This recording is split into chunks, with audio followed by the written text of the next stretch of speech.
everything that we have and everything that our allies have to defeat the Nazis and the fascists in the coming battles on the continent of Europe and the Japanese on the continent of Asia and in the islands of the Pacific. The United States turned its full attention to the job of winning the war on both fronts. It was apparent that productive capacity would prove the deciding factor in the winning of World War II. Luckily, American industry was partially on a war basis at the time of the Japanese attack on Pearl Harbor. Lend-Lease and defense appropriations had greatly accelerated war production before the U.S. was itself actively at war.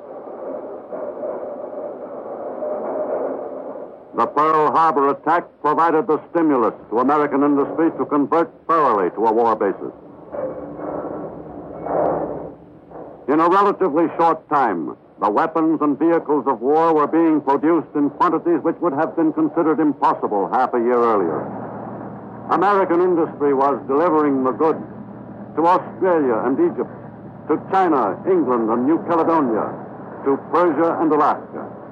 American industry produced weapons and equipment not only for American armies, but for Allied forces all over the globe.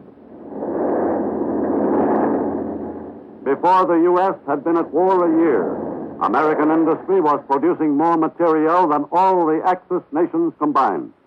The U.S. was clearly supreme at the business of turning out the machines of war.